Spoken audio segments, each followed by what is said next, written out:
अब म प्रधानमन्त्रीसँग प्रत्यक्ष प्रश्नोत्तर कार्यक्रम प्रारम्भ हुने कुराको जानकारी गराउँछु। सर्वप्रथम प्रश्नकर्ता माननीय सदस्य तेजुलाल चौधरीलाई सम्माननीय प्रधानमन्त्रीसँग प्रश्न सोध्न अनुमति दिन्छु।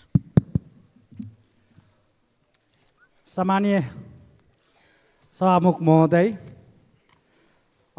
सम्माननीय प्रधानमन्त्रीज्यूलाई मेरो प्रश्न, थारू आन्दोलन मूलतः अधिकारमुखी, पहिचानमुखी र राजनीतिक आन्दोलन हो भनेमा दुईमत हुन सक्दैन। तसर्थ यसै सन्दर्भमा टिकापुर घटना अहिलेसम्म पनि थारूहरू फरार छन्, मुद्दा खेपिरहेको छन्। किन फरार व्यक्तिहरू कहिलेसम्म मुक्ति पाउनुहुन्छ? साथै प्रतिनिधि सभामा सबै 275 जना संसदहरूको भूमिका र अधिकार समान छ भनिन्छ, तर नेपाल सरकारले मन्त्री र नेताहरूको निर्वाचन क्षेत्रमा बजेट मात्रै छुट्याउँछ। यसले संहिता र गणतन्त्र कमजोर पार्छ कि पार्दैन? निर्वाचन पछि किन यस्तो विभेद र दुर्व्यवहार गरिन्छ? साथै मधेसको साक्षरता कम हुनुको मुख्य कारण के हो? र साथै टोल टोलमा विद्यालय छन्, सुविधा छन्, तर मधेसको साक्षरता प्रतिशत कम छ। विशेष गरी मधेसको शैक्षिक गुणस्तर सुधार गरी त्यहाँका मुहार फेर्न सरकारको किन प्रभावकारी र दिगो सुधारको योजना ल्याउन नसकेको हो?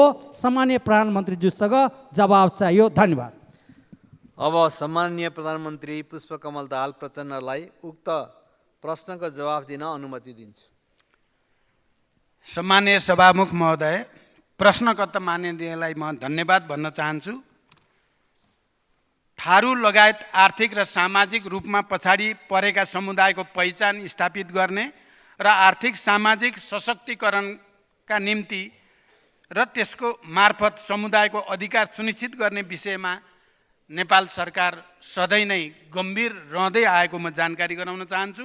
सोही आधारमा आवधिक योजना, वार्षिक नीति कार्यक्रम तथा बजेट मार्फत सरकारले विभिन्न कार्यक्रम सञ्चालन गरिरहेको विषयमा सम्मानित सदन र मान्य सांसदहरू समक्ष म अवगत गराउन चाहन्छु। टिकापुर घटना एउटा दुःखद घटना हो।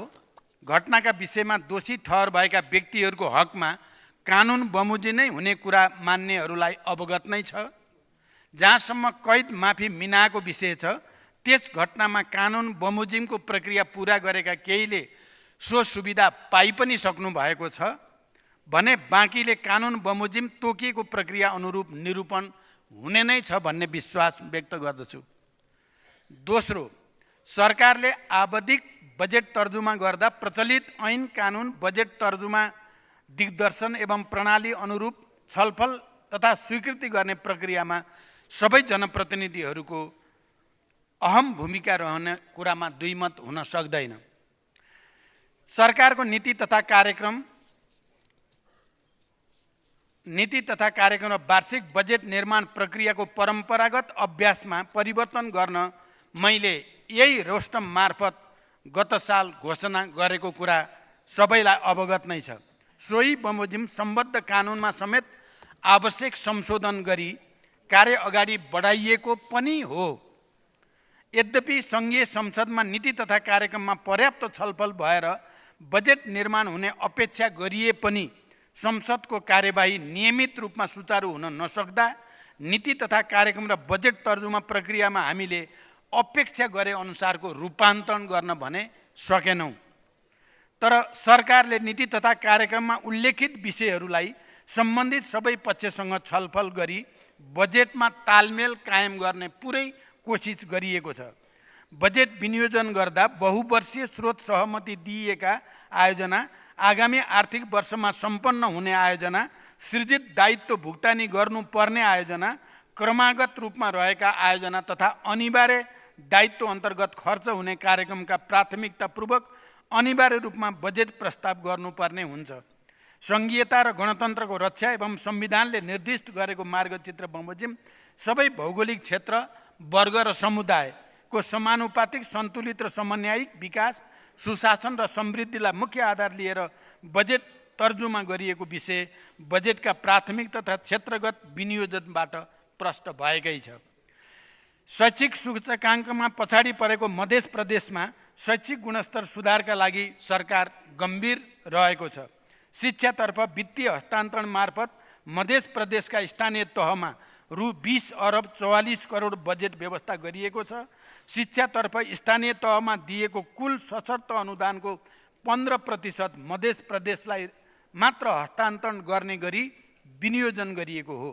त्यसै गरी स्थानीय साझेदारीमा विद्यालय कक्षा कोठा निर्माणका लागि वित्तीय हस्तान्तरणतर्फको रु 2 अरब 53 करोड मध्ये करिब 40% अर्थात् 1 अरब 2 करोड रकम मधेसका स्थानीय तहहरूका लागि मात्र छुट्याइएको छ।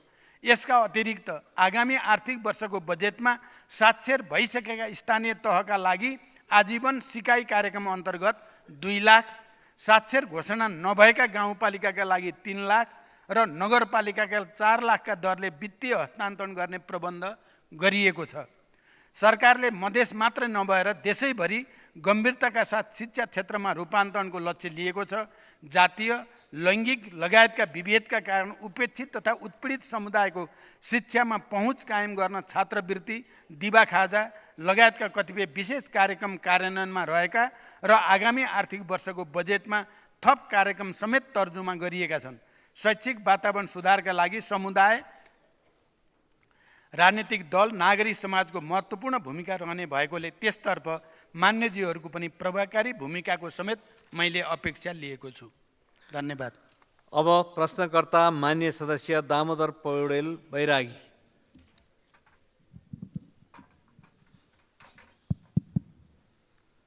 सम्मान्य सभामुख महोदय, सम्मान्य प्रधानमन्त्रीसँग मेरो प्रश्न 1 3 टुक्रामा। लाखौँ स्वदेशी र विदेशी पर्यटकहरू ओहोरदोहोर गरेर मुक्तिनाथसम्म पुग्ने पुष्पलाल मध्य पहाडी लोकमार्ग पोखरा खण्डको हरिचोकदेखि पोखरा 25 हेम्जासम्मको सडक चक्लाउने कार्य ठेकदारले भुक्तानी नपाएकोले निर्माण कार्य पटक पटक अवरुद्ध भएको भनिएको छ। यसको भुक्तानी के हुँदैछ र निर्माण कार्य कहिले सकिनेछ? दोस्रो, हामी कास्की जिल्लाबाट प्रतिनिधित्व गर्ने सबै सांसदहरूले सम्मान्य प्रधानमन्त्रीलाई भेटेर पोखराबाट कास्की जिल्लाका अन्नपूर्ण गाउँपालिका र माछापुछ्रे गाउँपालिकाका विभिन्न ऐतिहासिक, पुरातात्विक, सांस्कृतिक र पर्यटकीय ठाउँहरू समेटेर माछापुछ्रे आधार शिविरसम्म पुग्ने भौतिक पूर्वाधार निर्माणका लागि योजना प्रस्ताव गरेका थियौँ, तर बजेटमा समेटिएको देखिएन। यसबारे ठोस योजना के छ? पर्यटकहरूको भनाइअनुसार फेवातालमा माछापुछ्रेको छाया देखिन्छ, तर यसको वास्ता भएको देखिएन भन्ने भनाइ पनि छ। त्यसै गरी तेस्रो, पोखरा अन्तर्राष्ट्रिय विमानस्थलबाट अन्तर्राष्ट्रिय उडानका सन्दर्भमा विभिन्न देशबाट उडान हुन्छ भन्ने समाचार बेला बेला आइरहन्छन्, तर हालसम्म सरकारको ठोस र आधिकारिक धारणा आएको छैन। किन? त्रिभुवन अन्तर्राष्ट्रिय विमानस्थलबाट गरिने अन्तर्राष्ट्रिय उडान पोखरा क्षेत्रीय अन्तर्राष्ट्रिय विमानस्थलबाट गर्न सक्छौँ कि सक्दैनौँ? भिआइपी बाहेक सर्वसाधारण ट्राफिक जामका कारण काठमाडौँको अन्तर्राष्ट्रिय विमानस्थलमा 1 देखि 3 घण्टासम्म रोकिएको पनि अवस्था छ। त्यसैले पोखराबाट यिनै उडानहरूलाई पोखराबाट गर्न सकिन्छ कि सकिँदैन, मेरो प्रश्न छ। धन्यवाद। सम्माननीय प्रधानमन्त्रीज्यू। सम्मान्य सभामुख महोदय, मान्य सदस्यले उठाउनु भएको पहिलो प्रश्न पुष्पलाल मध्य पहाडी लोकमार्गको उक्त सडक खण्डको केही ठाउँमा रेखाङ्कन विवादले निर्माण कार्य अगाडि बढ्न नसकेको पक्कै पनि हो। निर्माण व्यवसायीलाई भुक्तानीको समस्या भने रहेको छैन। ठेक्का अवधि अझै 1 वर्ष बाँकी रहेकोले समयभित्रै उक्त सडक खण्डको निर्माण कार्य सम्पन्न हुने अपेक्षा सरकारले लिएको छ। कास्की दोस्रो प्रश्न, कास्कीका अन्नपूर्ण गाउँपालिका र माछापुछ्रे गाउँपालिकाका ऐतिहासिक, पुरातात्विक, सांस्कृतिक स्थलहरूको ठुलो पर्यटकीय महत्त्व रहेको छ। यी क्षेत्र समेटेर माछापुछ्रे आधार शिविर पुग्ने भौतिक पूर्वाधार निर्माणका लागि सम्बन्धित मन्त्रालयले आवश्यक गृह कार्य गरिरहेको जानकारी म यस सम्मानित सदनलाई गराउन चाहन्छु। यो विषयमा उक्त क्षेत्रका मान्यज्यूहरूसँग थप छलफल गरी अगाडि बढाइने विश्वास पनि व्यक्त गर्दछु। तेस्रो, पोखरा अन्तर्राष्ट्रिय विमानस्थल दिगो सञ्चालनका सम्बन्धमा सरकारवालाहरूसँग छलफल र समन्वय गरी तदारुकताका साथ कार्य भइरहेको छ। अन्य देशका अन्तर्राष्ट्रिय वायु सेवाहरूले पोखरा विमानस्थलबाट सेवा सञ्चालन गर्नको लागि विभिन्न छुट तथा सहुलियतका साथै अन्य विषयमा पनि चासो व्यक्त गरेकाले ती विषयहरूमा छलफल र समन्वय भइरहेको छ। पोखरा अन्तर्राष्ट्रिय विमानस्थल लगायत तीनवटै अन्तर्राष्ट्रिय विमानस्थलहरू दिगो रूपमा सञ्चालन गर्न सार्वजनिक निजी साझेदारीमा सञ्चालन र निर्माण सम्बन्धमा सुझाव पेश गर्न कार्य समिति गठन भएको र समितिले प्रतिवेदन तथा सिफारिस प्राप्त भएपछि अन्तर्राष्ट्रिय विमानस्थलहरू सार्वजनिक निजी साझेदारी वा सञ्चालनको अन्य उपयुक्त विधि तय गरी कार्यान्वयनमा ल्याइनेछ। र आज बिहान मात्रै पनि मैले सम्बन्धित मन्त्रालयसँग पोखरा अन्तर्राष्ट्रिय विमानस्थल र गौतम बुद्ध अन्तर्राष्ट्रिय विमानस्थल सञ्चालनको बारेमा अन्तर्राष्ट्रिय समन्वयका लागि छलफल गरेको छु र केही सकारात्मक र उत्साहवर्धक प्रगति भइरहेको जानकारी गराउन चाहन्छु। धन्यवाद। अब प्रश्नकर्ता माननीय सदस्य दयालबहादुर शाही।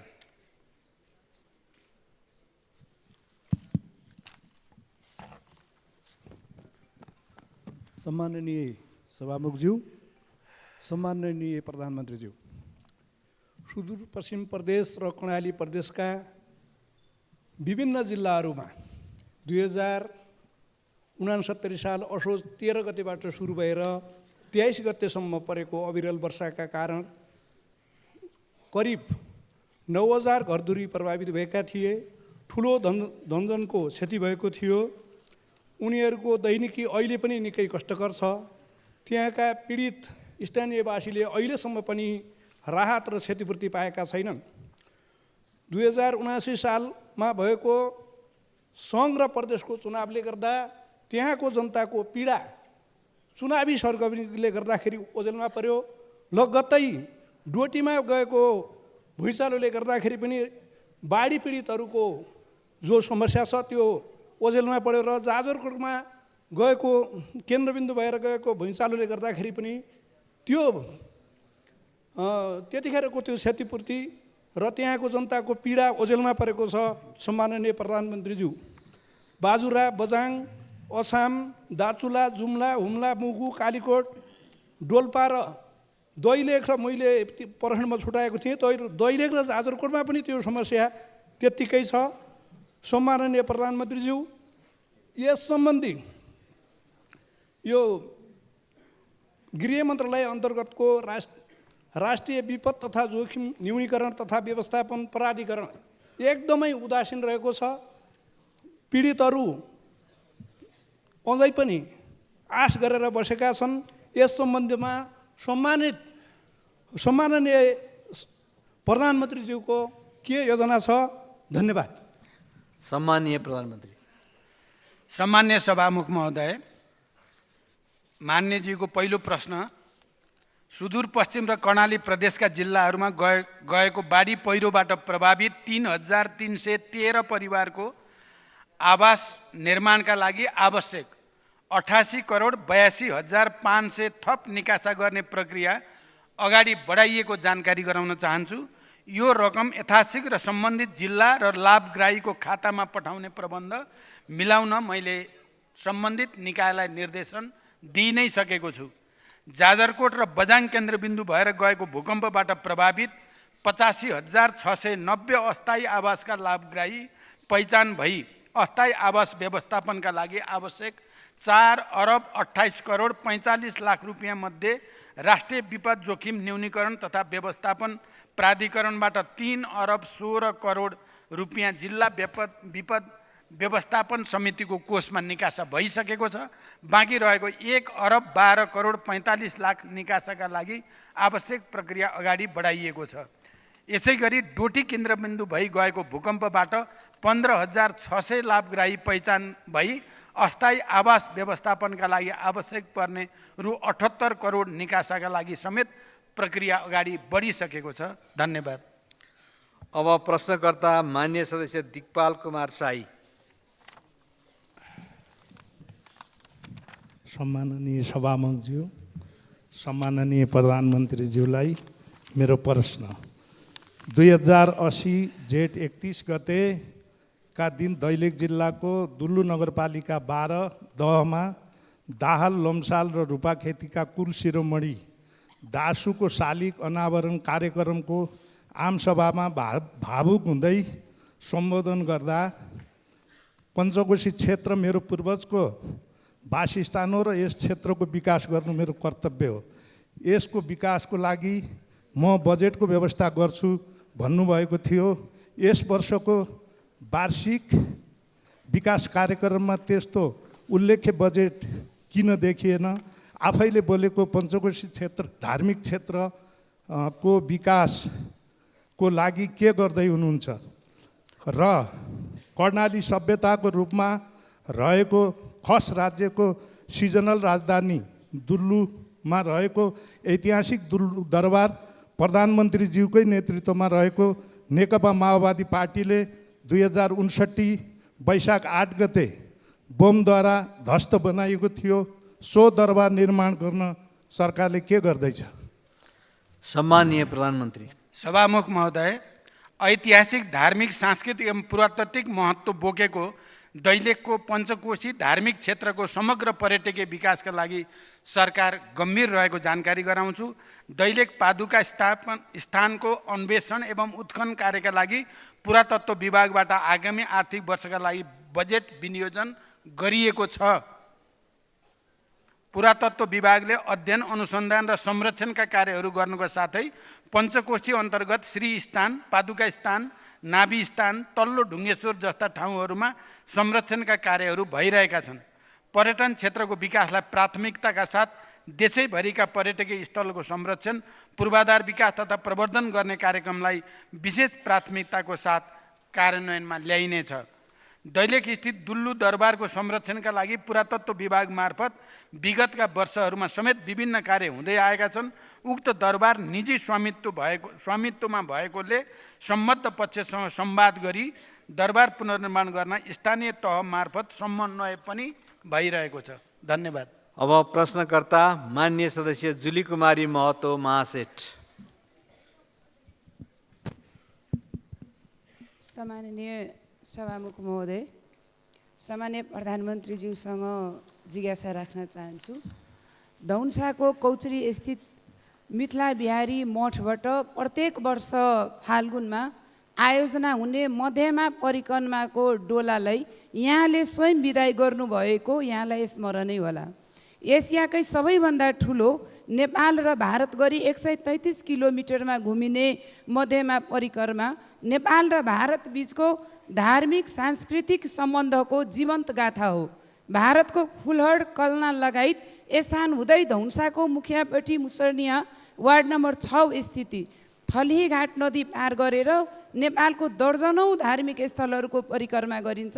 तर दुर्भाग्य जमुनी पुलको थलीघाटमा निर्माणाधीन पुल वर्षौँदेखि अल्पत्र परेको छ। हाल आएर नेपालकै भूभागमा नापी अनुसार तत्काल जनतालाई राहत दिन अस्थायी बेली ब्रिज पुलको निर्माण गर्नका लागि अगाडि बढेको, तर भारत पक्षबाट अवरोध गर्नुपर्ने कारण के होला? नेपालले आफ्नो भूभागमा पनि निर्माण कार्य गर्न पाउने हो वा होइन? नापी परराष्ट्र मन्त्रालय, गृह मन्त्रालय, भौतिक पूर्वाधार मन्त्रालय समेत जानकार भइसक्दा पनि उक्त भूमिको स्पष्ट नापी डिटेल्स ल्याउँदा पनि भारतीय पक्षद्वारा हालसम्म सहजीकरण गर्न नचाहेको र नेपालको भूमिमा आएर अवरोध गर्नुपर्ने कारण के होला? यसरी अवरोध खडा गरिरहँदा सम्बन्धित निकाय मुखदर्शक बन्नुपर्ने कारण के होला? सम्मान्य प्रधानमन्त्रीज्यूसँग चित्तबुझ्दो सकारात्मक जवाबको अपेक्षा गर्दछु।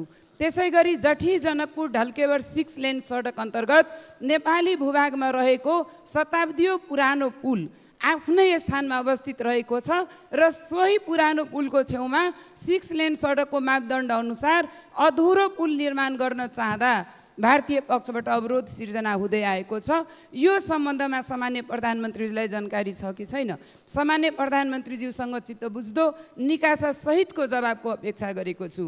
त्यस्तै सामान्य प्रधानमन्त्रीज्यूसँग नेपाललाई आकर्षक भ्रमण गन्तव्यको रूपमा विकास गर्दै विदेशी पर्यटकलाई आकर्षित गर्ने सरकारको योजना अनुरूप सरकारको आगामी आर्थिक वर्ष 81-82मा 16 लाख पर्यटक भित्र्याउने योजना लिएको छ।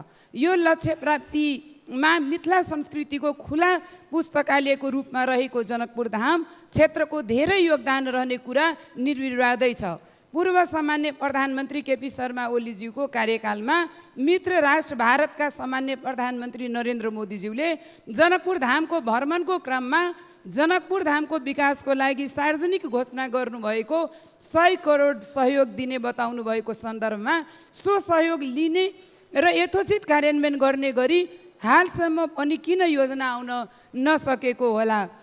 त्यस्तै अन्तिम मेरो प्रश्न, जनकपुर धामलाई मठ मन्दिर र ताल तलैयाको सहर भनिन्छ, तर यहाँका मठ मन्दिरहरूको अतिक्रमण रोकिएको छैन।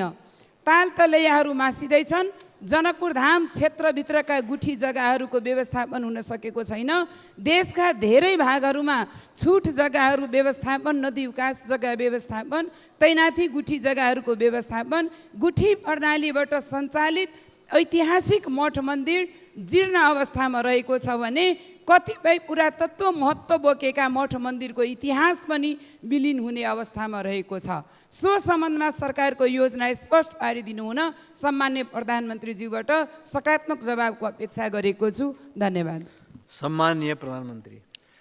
सभामुख महोदय, धनुषा जिल्लाको मुखियापट्टी मुसहरनिया गाउँपालिका वडा नम्बर 6 अलीघाट जमुनी नदीको नेपाली भूभागमा पुल निर्माण गर्ने सम्बन्धका सन्दर्भमा मान्यज्यूबाट व्यक्त जिज्ञासाका बारे थलियाघाट पुलको दुईवटा एबुटमेन्ट बनिसकेको भए पनि मोटरेबल पुल निर्माणको सहमतिको लागि पुलको कोअर्डिनेट सहित सुपरस्ट्रक्चर बनाउन भारतीय पक्षसँग कूटनीतिक पहल जारी रहेको जानकारी गराउँछु।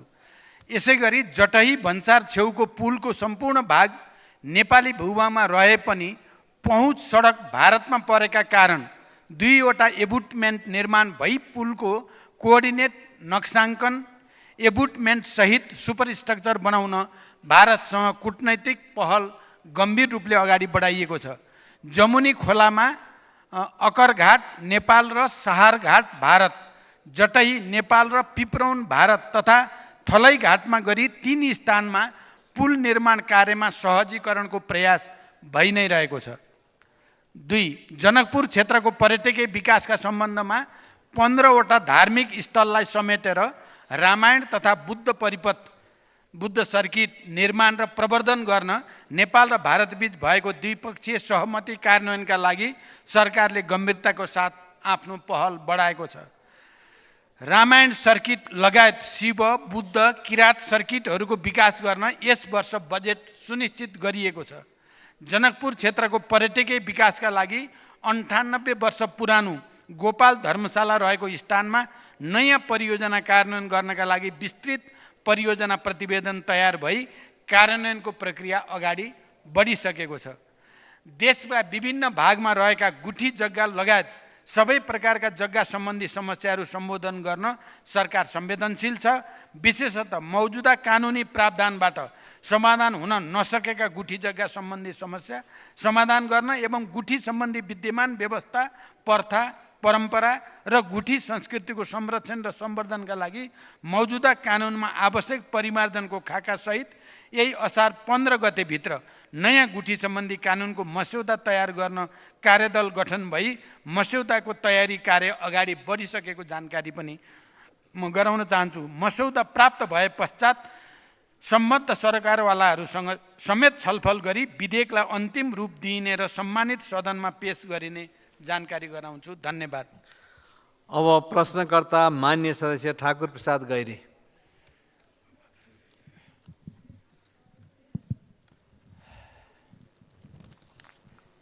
सम्मान्य सभामुख महोदय, सम्मान्य प्रधानमन्त्रीज्यू, आर्थिक वर्ष 2081-82 को बजेट पास गर्ने प्रक्रियामा भएकोले बजेट सम्बन्धी केही जिज्ञासा राख्न चाहन्छु। सम्मान्य प्रधानमन्त्रीज्यू, यहाँले संविधानको मर्म र भावना अनुरूप सङ्घीयताको प्रभावकारी कार्यान्वयनका लागि सङ्घीय सरकारले कुनै पनि योजनामा रु 3 लाख भन्दा कम बजेट विनियोजन नगर्ने घोषणा गर्नुभएको थियो। 3 करोड भन्दा कम बजेटका योजना विनियोजन नगर्ने घोषणा गर्नुभएको थियो। तर बजेटमा शहरी विकास मन्त्रालय लगायत विभिन्न मन्त्रालयहरूले हजारौँ योजनाहरू 5 लाख, 2 लाख र 1 लाखका र केही योजनाहरू 1000 का समेत विनियोजन गरेको पाइन्छ। सम्मान्य प्रधानमन्त्रीज्यू, यसरी बजेट विनियोजन गर्दा तपाईले गर्नुभएको घोषणाको उपहास भएन र? यस्तो काम गर्ने मन्त्रीज्यूहरूलाई पुरस्कृत गर्नुहुन्छ वा के? सम्मान्य प्रधानमन्त्रीज्यू, अब तपाईँ प्रस्तुत गर्नुभएको तपाईँ प्रस्तुत बजेटको समर्थन गर्नुहुन्छ कि विरोध अथवा सच्याउन निर्देशन दिनुहुन्छ जान्न चाहन्छु। सम्माननीय प्रधानमन्त्रीज्यू, बजेट वक्तव्यमा उल्लेख भएको भरतपुर, बुटोल, पोखरा, मुगलिङ, भरतपुर 3वटा कोणमा राखी गण्डकी आर्थिक त्रिभुज परियोजना मध्येको एक महत्त्वपूर्ण सिद्धार्थ राजमार्ग बुटोल पोखरा खण्ड आर्थिक वर्ष 2081-82 को सुरु 6 महिनाभित्रै छोटा छोटा सुरुङ मार्ग, घुम्ती घटाउने अग्ला पुल बनाउने, भाइडट प्रविधि मार्फतका कामहरूलाई मार्फत डेडिकेटेड डबल लेन सडक स्तरोन्नति कार्यका लागि आरम्भ गर्न सम्बन्धित मन्त्रालयलाई निर्देशन दिन अब कुनै कठिनाइ छ र म जान्न चाहन्छु। सम्माननीय प्रधानमन्त्रीज्यू, आफ्नो जिल्ला र निर्वाचन क्षेत्रमा आम जनताले चाहे बमोजिमको विकास योजना र बजेट लैजान मन्त्री नै बन्नुपर्ने हो र? म यहाँलाई प्रश्न गर्न चाहन्छु, यदि त्यसो हो भने संसदहरूलाई आफ्नै क्षेत्रमा योजना लैजान सक्ने गरी तपाईँको आफ्नै कार्यकालमा नै सबैलाई मन्त्री बनाउने योजना पो बनाउनु भएको हो कि जान्न चाहन्छु। धन्यवाद। सम्मानीय प्रधानमन्त्री। सभामुख महोदय, सरकारले वार्षिक बजेट तथा कार्यक्रम तर्जुमा गर्दा व्यावहारिक र प्रतिफल प्राप्त होस् भन्ने उद्देश्यले सङ्घ, प्रदेश र स्थानीय तहमा आयोजनाहरूबीच दोहोरोपन हुन नदिने, ठुला आयोजना सङ्घबाट कार्यान्वयन गर्ने, मझौला प्रकृतिका आयोजना प्रदेशबाट र साना आयोजना स्थानीय सरकारबाट कार्यान्वयन गर्ने विषयमा सरकार अहिले पनि स्पष्ट र दृढ रहेको जानकारी गराउन चाहन्छु। वित्तीय हस्तान्तरण अन्तर्गत सशर्त अनुदानका तर्फका कतिपय आयोजनाहरू सम्पन्न गर्ने कार्यका लागि केही आयोजना तथा कार्यक्रमहरूमा कम रकम देखिए पनि रु 3 करोडभन्दा कम रकम विनियोजन भएका आयोजनाहरूलाई प्रदेश तथा स्थानीय तहबाटै कार्यान्वयन गर्ने गरी अगाडि बढाइने ब्यौरा समेत म जानकारी गराउन चाहन्छु। 2. एकीकृत विकासको अवधारणा अनुरूप निजी क्षेत्र समेतको सहकार्यमा भरतपुर, बुटोल, पोखरा, मुगलिन, भरतपुरलाई 3वटा कोणमा राखी गण्डकी आर्थिक त्रिभुजको नमुना परियोजना बजेट मार्फत प्रस्तुत गरिएको छ। यो नेपालको आर्थिक तथा सामाजिक विकासमा एउटा माइलस्टोन हुने विश्वास हामीले लिएका छौँ। यस त्रिभुज अन्तर्गतको सिद्धार्थ राजमार्गको स्तरोन्नति गर्ने कार्य सरकारको प्राथमिकतामा रहेको कुरा पनि म स्पष्ट गर्न चाहन्छु। यो परियोजनाबाट यातायात पूर्वाधारको विकास मात्र नभई उद्योग, ऊर्जा, कृषि तथा पर्यटन क्षेत्रको विकाससँगै रोजगारीका अवसर सृजना हुने लक्ष्य हामीले लिएका छौँ। परियोजनाको कार्यान्वयन कार्ययोजना तयार भइरहेको र आगामी आर्थिक वर्षको सुरुबाटै कार्यान्वयन गर्ने गरी निर्देशन समेत दिइसकिएको जानकारी गराउन चाहन्छु। तेस्रो, बजेट तर्जुमा गर्दा प्रचलित ऐन, कानुन, बजेट तर्जुमा दिग्दर्शन एवं स्वीकृत प्रणाली अनुरूप अर्थ मन्त्रालय र विषयगत मन्त्रालयहरूबाट हुने गर्दछ। जनताका माग सम्बोधन गर्न विकास आयोजना तथा कार्यक्रमलाई प्राथमिकताका आधारमा विनियोजन गरी कार्यान्वयन गरिने विश्वास दिलाउन चाहन्छु। बजेट तथा योजना लैजान मन्त्री नै बन्नुपर्ने होइन, सकेसम्म समानुपातिक ढङ्गले बजेट विनियोजन गरिएको छ। आगामी दिनमा यसमा अझै परिमार्जन गर्न जोड दिइनेछ। म मान्य सदस्यहरूसँग के कुरामा सहमत छु भने गत साल मैले जसरी बजेट तर्जुमा गर्न सबै मान्य सदस्यहरूको सामूहिक छलफलको अपेक्षा गरेको थिएँ, विभिन्न राजनीतिक उतार चढाव र घटनाक्रमले त्यसो गर्न चाहे जस्तो नसकिएको कुरा सत्य हो, तर फेरि पनि यसलाई त्यो रूपमा अगाडि बढाउने कोसिस गरिन्छ। धन्यवाद। प्रश्नकर्ता माननीय सदस्य टेक बहादुर गुरुङ।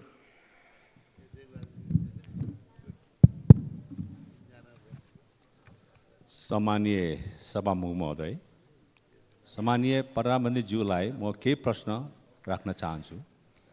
पर्यटकीय तथा जलस्रोतले सम्पन्न हिमाली जिल्ला मनाङ, जहाँ लमजुङ जिल्लाको बेसी सहरदेखि मनाङको चामेसम्म जोड्ने 65 किलोमिटर सडकको ट्र्याक खोल्ने कार्य सम्पन्न गर्न नेपाली सेनालाई 15 वर्ष लाग्यो। उक्त बेसी सहर चामे मोटर बाटो ट्र्याक खोल्ने कार्य सम्पन्न भएपछि मिति 2069 साल मङ्सिर 7 गतेदेखि सार्वजनिक यातायात पनि सञ्चालनमा आयो र उक्त मोटर बाटो सडक विभागलाई जिम्मा लगाइयो। सडक विभागलाई जिम्मा लिएको 12 वर्ष पुरा भइसक्दा पनि हालसम्म जम्मा 8 किलोमिटर सडक मात्रै कालोपत्र भएको छ र बाँकी 57 किलोमिटर सडक हालसम्म कालोपत्र त कुरै छोडौँ ग्रामीणसम्म हुन सकेको छैन। राजधानीबाट सबभन्दा नजिक दूरीमा पर्ने पर्यटकीय हिमाली जिल्ला मनाङ हो। धेरै सङ्ख्यामा आन्तरिक तथा बाहिरी पर्यटकहरू भित्री जिल्लाहरूमध्ये मनाङ अग्र स्थानमा पर्दछ। मनाङ जनताहरू आन्तरिक तथा बाहिरी पर्यटकले कहिलेसम्म जोखिमपूर्ण यात्रा ब्याउनु पर्ने हो। मनाङवासीले पक्की पिच सडकमा यात्रा गर्न अब कति वर्ष कुर्नुपर्ने हो? आगामी योजना के छ? ठिक कति वर्षभित्र बेसी सहर चामे सडक ग्राभल भई कालोपत्रे पिचको कार्य सम्पन्न हुनेछ भने सम्माननीय प्रधानज्यूबाट जवाब पाऊँ।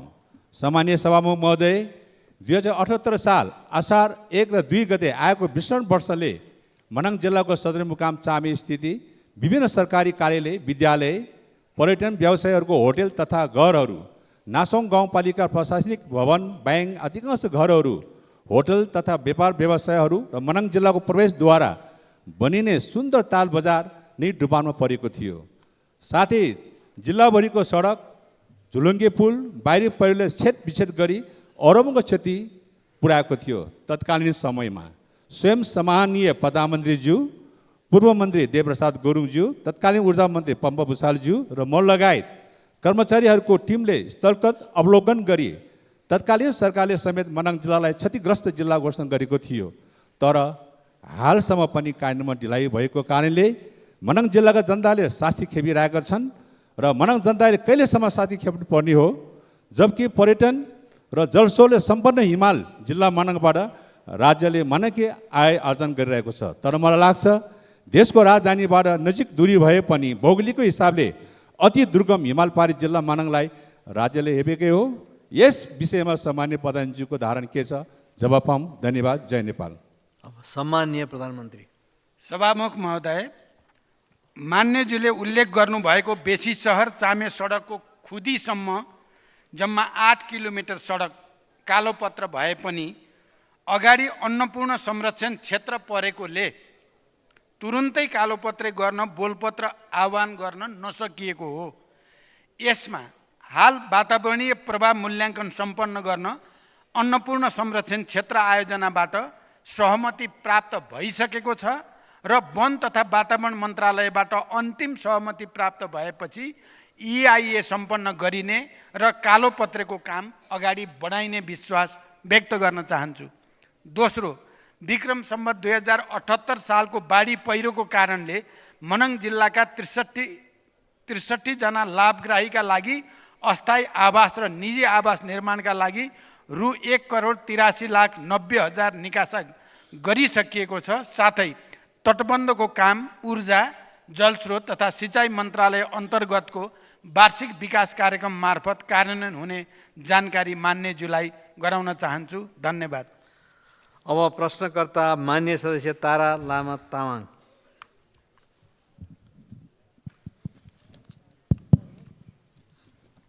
सम्मान्य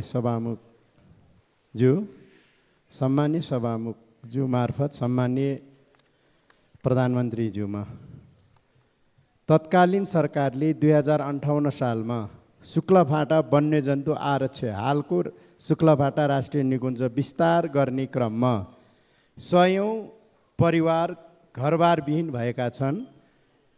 पीडित भएकाहरूलाई 22 वर्ष बितिसक्दा समेत उचित क्षतिपूर्ति र सट्टा भर्न पाउन सकेका छैनन्।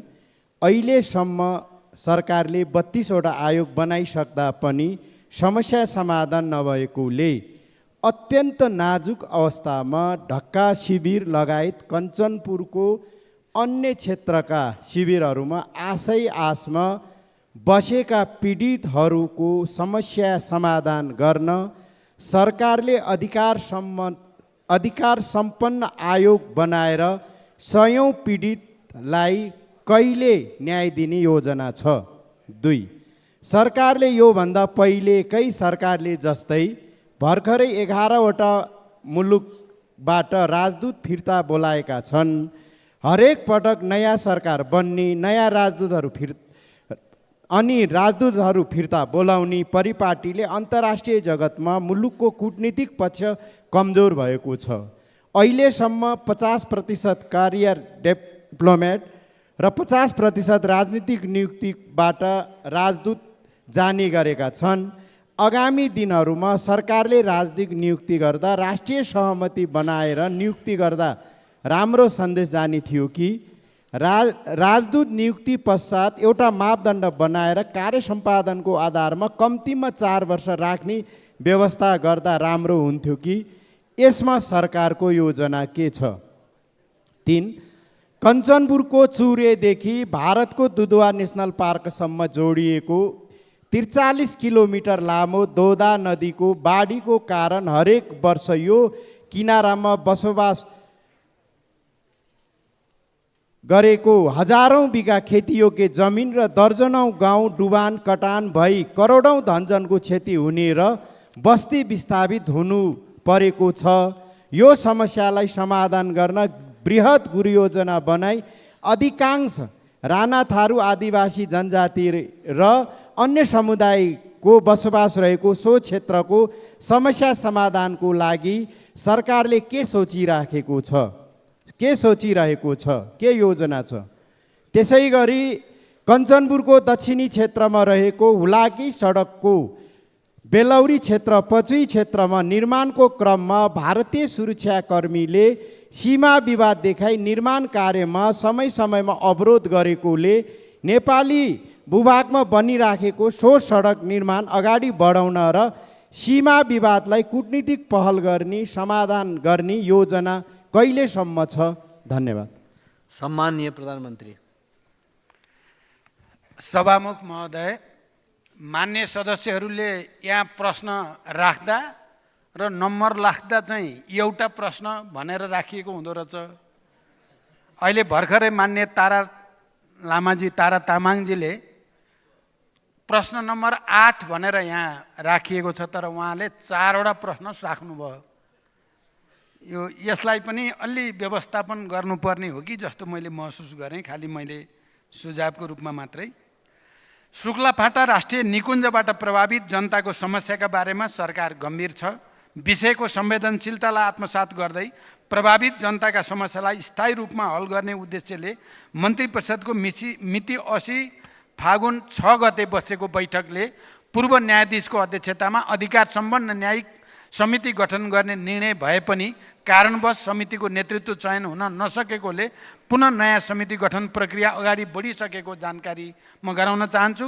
अधिकार सम्पन्न न्यायिक समिति गठन भएसँगै यसअघिका आयोगका सुझावहरूलाई समेटी पीडित जनताका समस्या स्थायी रूपमा समाधान गर्न सरकार दृढ रहेको जानकारी गराउँछु। 2, नेपालको संविधान र परराष्ट्र नीतिले परिलक्षित गरे अनुसार राष्ट्रको सर्वोपरि हित हुने गरी विदेश स्थित कूटनीतिक नियोग तथा नियोग प्रमुखलाई परिचालन गर्न सरकार प्रतिबद्ध नै छ। राजदूत नियुक्ति सम्बन्धी निर्देशिका 2075 को दफा 8 ग मा नेपाल सरकारले आवश्यक ठानेमा राजदूतलाई पदावधि पूरा हुनु अगावै निर्णय गरी फिर्ता बोलाउन सक्ने प्रावधान छ। देशको हित र कूटनीतिलाई मजबुत बनाउन वस्तुगत आधारमा राजदूतहरूको मूल्याङ्कन गरी सोही अनुरूप व्यवस्थापन गर्ने नीति सरकारले विगतदेखि नै अवलम्बन गर्दै आएको छ। राजदूत नियुक्ति सम्बन्धी निर्देशिकालाई मूल आधार बनाई राजदूतहरूको नियुक्तिलाई थप व्यवस्थित, मर्यादित, पारदर्शी, दक्षतामा आधारित र कार्य सम्पादनमा आधारित बनाउन यो सरकार प्रयासरत रहेको जानकारी गराउन चाहन्छु। अहिले पनि परराष्ट्र सेवाबाट गएका कोही पनि राजदूतलाई फिर्ता बोलाउने नीति सरकारको छैन। खालि राजनैतिक नियुक्तिबाट गएकाहरूको हकमा मात्रै समीकरण परिवर्तनसँगै विगतमा त तुरुन्तै हुने गर्थ्यो, यो पटक बरु 3 महिनाभन्दा बढी समयसम्म यो कायम रह्यो। त्यसकारण यो सरकार गम्भीर छ भन्ने कुराको यही नै प्रमाण हो। कञ्चनपुरको चुरेदेखि भारतको दुधवा नेसनल पार्कसम्म जोडिएको 43 किलोमिटर लामो दोदा नदीका कारण स्थानीय जनताले भोग्दै आएको समस्याको बारेमा म जानकार छु। दोदा नदी नियन्त्रणका लागि विभिन्न समयमा प्रयास भए पनि नदीको प्रकृतिलाई यसले पारिरहेको असरलाई दीर्घकालीन व्यवस्थापन गर्नुपर्ने देखिएकोले सरकारले संयुक्त राष्ट्रसङ्घको परियोजना सेवा मार्फत जलवायु परिवर्तनसँग यसलाई अन्तर्सम्बन्धित गरी reducing climate risk and bench resilient livelihood प्रतिवेदन तयार गरिएको छ। यो आयोजना जलवायु परिवर्तनको कारणले सृजित समस्या समाधानको उपयुक्त मोडेल हुन सक्ने भएकोले ऊर्जा जलस्रोत तथा सिँचाइ मन्त्रालयले ग्रिन क्लाइमेट फन्ड मार्फत यसलाई कार्यान्वयन ल्याउन प्रक्रिया अगाडि बढाइसकेको छ। प्रतिवेदनका आधारमा बाढी नियन्त्रणका संरचनाहरू बनाउने, नदी वरिपरिका फाँटहरूमा व्यवस्थित र भरपर्दो सिँचाइ सुविधा पुर्याउने, स्थानीय जनसमुदायलाई सशक्तिकरण गर्ने जस्ता कार्यहरू सुरु हुने र यसबाट वर्षौँदेखि जनताले दोदा नदीबाट भोगिरहेको समस्या अन्त्य हुने विश्वास लिइएको छ। यसका साथै हाल तत्कालका लागि आपतकालीन विपद सूचना प्रवाह तथा विपद प्रभाव न्यूनीकरणका लागि दोदा नदीसँग जोडिएका शुक्ला फाँटा नगरपालिकाका 3वटा, लालझाडी नगरपालिकाका 4वटा, पुनर्वास नगरपालिकाको 1 स्थानमा गरी जम्मा 8वटा स्थानमा पूर्व सूचना प्रणाली जडान गरिएको छ भने विपद प्रतिकार तथा अन्य कार्यका लागि बजेट सुनिश्चित गरिएको छ। हुलाकी राजमार्ग अन्तर्गत डोके बजार बेलौरी बेल्दी दैजी सडक खण्डको बेलौरी नगरपालिका वडा नम्बर 8 कालोपुल खारपत खोलादेखि इटाभट्टा मोड पर्चुईसम्मको 1400 मिटर लम्बाइमा सडक निर्माण कार्य अन्तर्गत विगतमा विवादरहित रूपमा निर्माण कार्य सञ्चालन भई ग्राभेल गर्ने सम्मको कार्य सम्पन्न भइसकेको र उक्त स्थानमा थप निर्माण कार्य सञ्चालनका लागि सहयोग तथा सहजीकरण गर्न भारतीय पक्षसँग कूटनैतिक पहल भइरहेको जानकारी गराउँछु। धन्यवाद। अब प्रश्नकर्ता मान्य सदस्य जीवन परियार।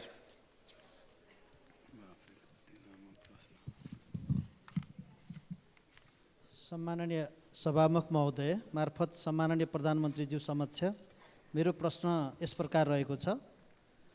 कास्की, रूपन्देही, चितवन, काठमाडौँ उपत्यका लगायत देशैभरका लाखौँ सहकारी बचतकर्ताको अरबौँ रकम सहकारीका सञ्चालक, व्यवस्थापक, सहकारीबाट कर्जा लिई समयमा साँबा र ब्याज नबुझाएका ऋणी, गैरकानुनी रूपमा सहकारीको रकम लगेका निजी कम्पनी लगायत सरकारवाला अन्य व्यक्ति जसले उक्त रकमको हिनामिना, दुरुपयोग, अपचलन र ठगी गरेका छन्, ती व्यक्तिबाट ठगिएको रकम असुल उपर गरी ती लाखौँ पीडित सहकारीका बचतकर्ताले कहिलेसम्म रकम फिर्ता पाउँछन्?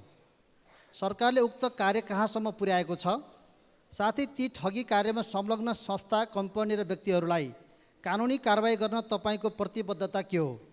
सम्माननीय प्रधानमन्त्रीज्यूको स्पष्ट जवाब चाहन्छु। अर्को प्रश्न, सम्माननीय प्रधानमन्त्रीज्यू, सदियौँदेखि जात व्यवस्थाका कारण मानिस बीच कलङ्कको रूपमा रहेको जातीय भेदभाव र छुवाछुत आजको 21औं शताब्दीसम्म पनि विद्यमान छ। के यो देशका लाखौँ दलित समुदायले अपमान, अपहेलना, तिरस्कार र मानव मर्यादाबाट कहिलेसम्म विमुख हुनुपर्ने हो? के यही हो मानव अधिकार?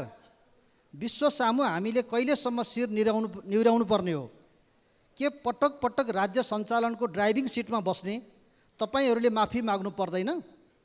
के यी लाखौँ अपमानित जनताको पीडाप्रति संवेदना पैदा हुँदैन? हाम्रो देशबाट 104 वर्ष राणा शासनको अन्त्य भएको 74 वर्ष भयो।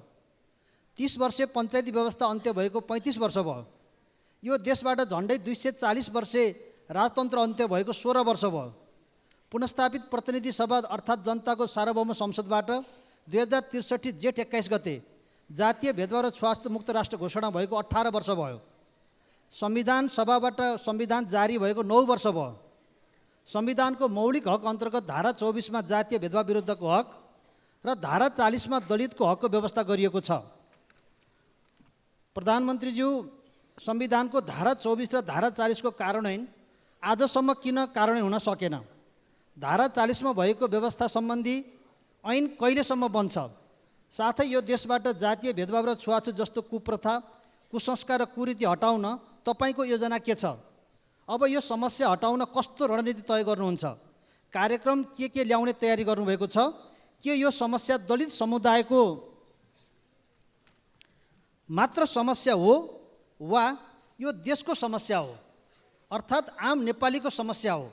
सम्माननीय प्रधानमन्त्रीज्यूको स्पष्ट जवाब चाहन्छु। धन्यवाद। जय नेपाल। सम्माननीय प्रधानमन्त्री। सम्मान्य सभामुख महोदय, मान्यजीले निकै लामो व्याख्या सहित प्रश्न गर्नुभएको छ, धन्यवाद।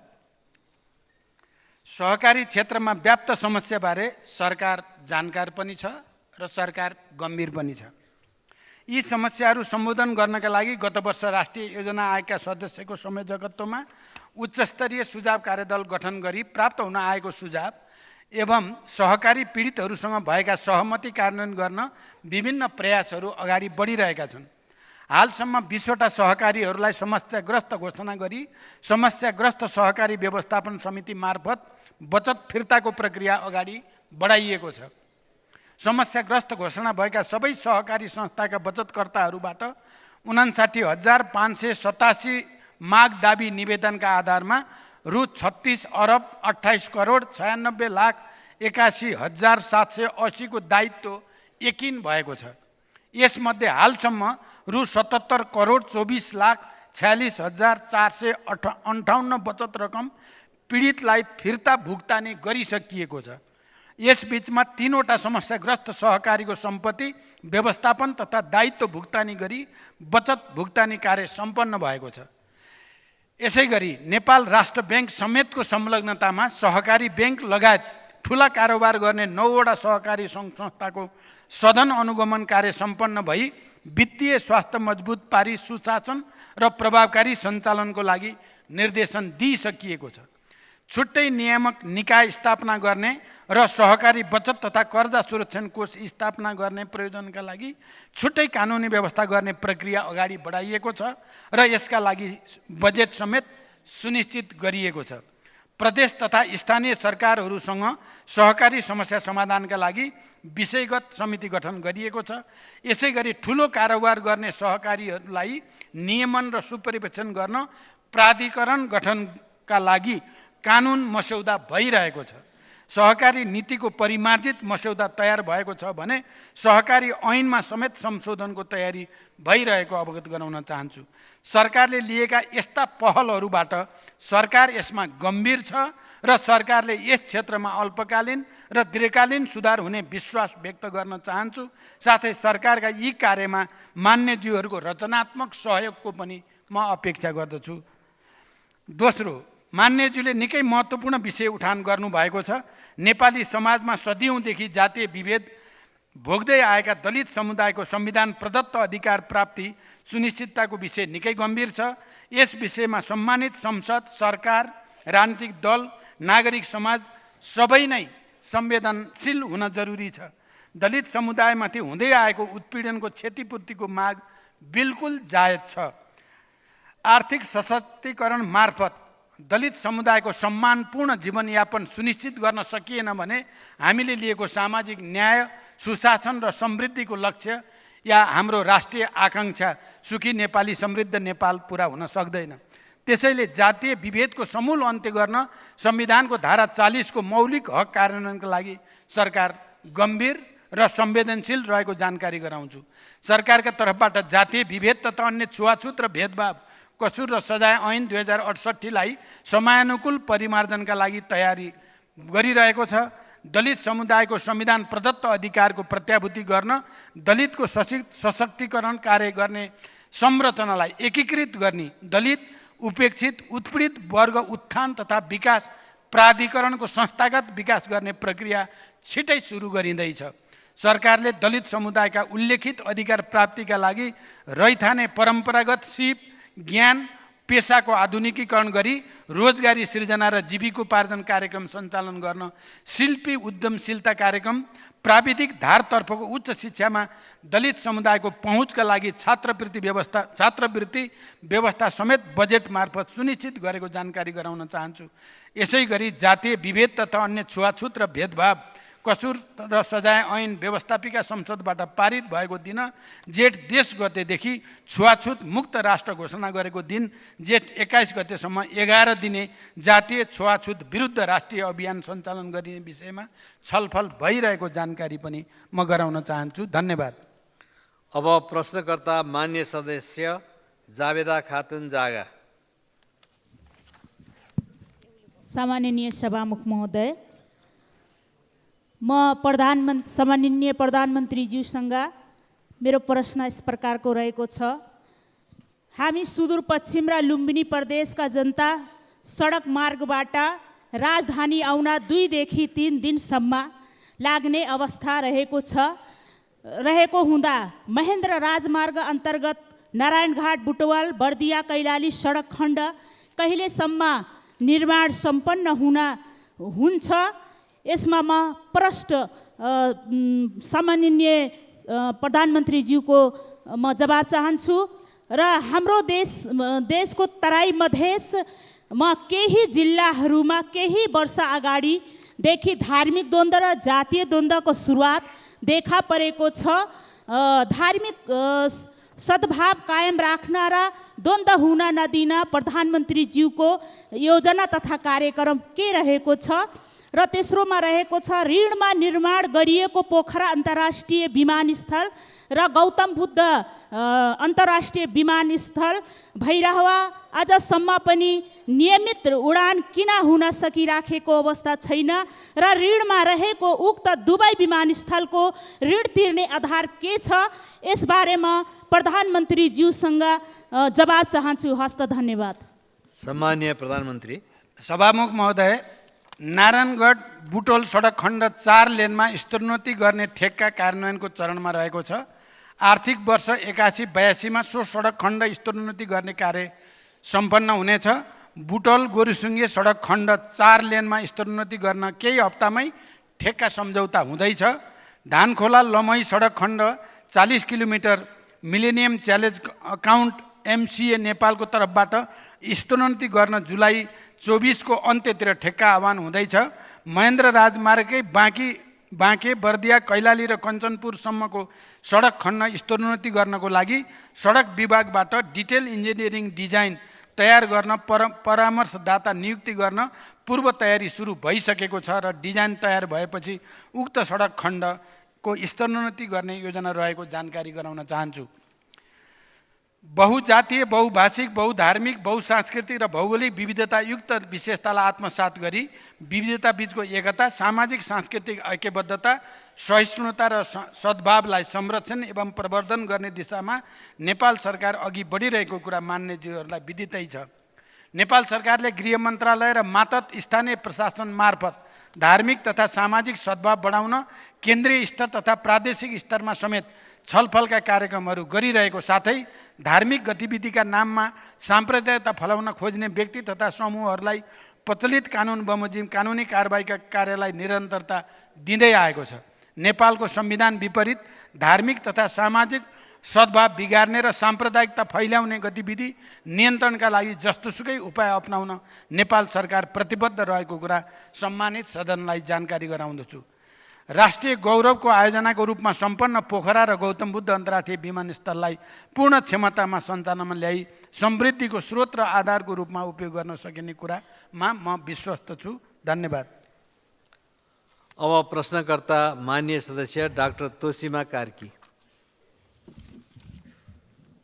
सम्माननीय सभामुख महोदय, नेपाल सरकारले नै बनाएको आयोजना वर्गीकरणको आधार तथा मापदण्ड 2080 को दफा 6 मा एकल अधिकारको विषयमा नेपाल सरकारद्वारा स्वीकृत अन्य मापदण्डले सङ्घ वा प्रदेशबाट कार्यान्वयन गर्नुपर्ने गरी तोके बाहेकका पूर्वाधार योजनाको हकमा सङ्घबाट 3 करोड रुपैयाँ र प्रदेशबाट 1 करोड रुपैयाँ भन्दा कम लागतका नयाँ आयोजना कार्यान्वयन गरिने छैन भनेर लेखिएको छ।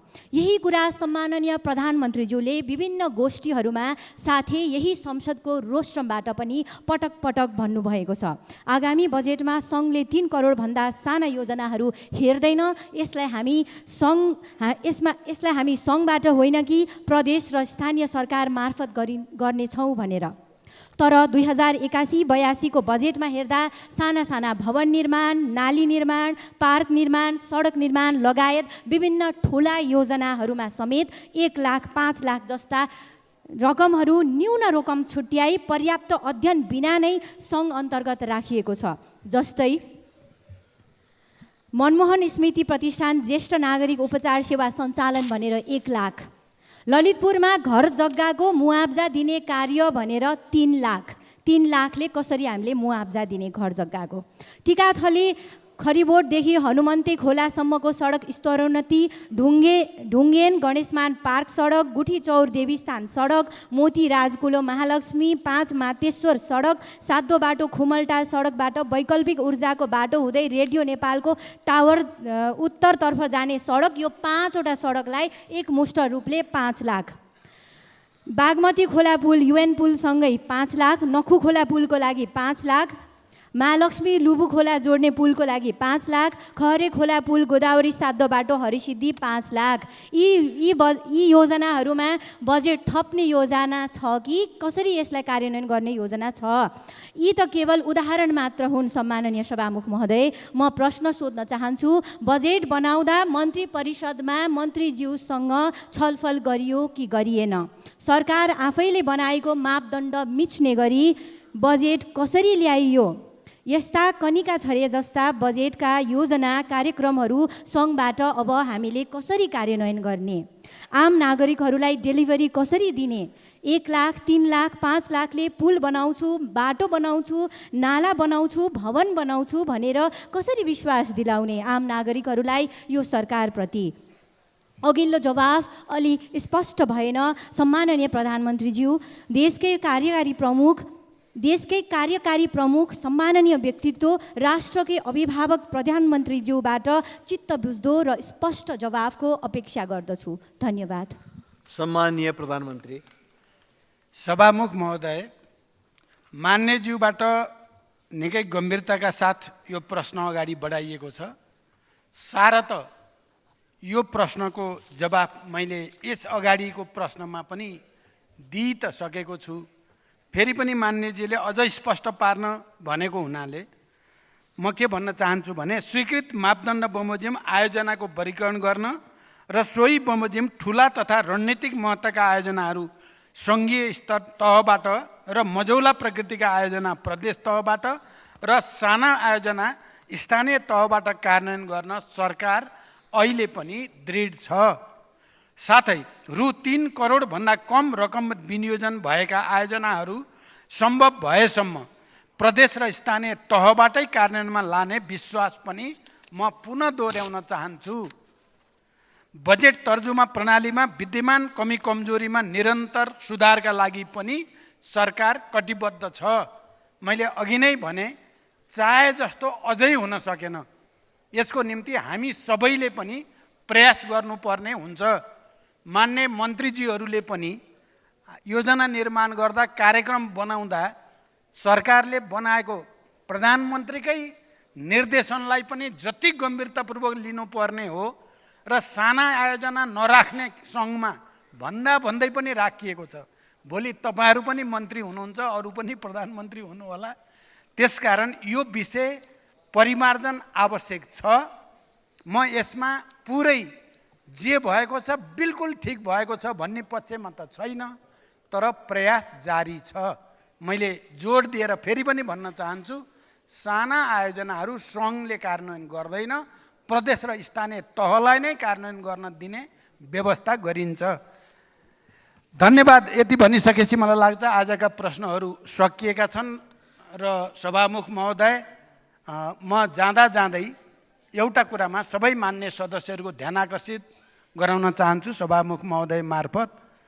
हाम्रो सदनको एउटा परम्परा, प्रचलन, गरिमा जे भने पनि प्रधानमन्त्रीले बोल्ने दिन सत्तापक्ष पनि प्रतिपक्षका पनि सबै नेताहरू, सबै मान्य सदस्यहरू, मन्त्रीहरू, इमर्जेन्सी बाहेक सबै मान्य मन्त्रीहरू उपस्थित हुने प्रचलन नेपालको इतिहासमा स्थापित थियो। तर अब क्रमशः त्यो पातलिन थालेको छ। यसले हामीले अमुक प्रधानमन्त्रीलाई अलिकति अवमूल्यन गरेको पक्कै होइन होला। यो प्रक्रिया जारी रह्यो भने हामी सबैले आफैलाई अवमूल्यन गरेको ठहरिन्छ भन्ने विश्वास सहित म बिदा हुन्छु। धन्यवाद।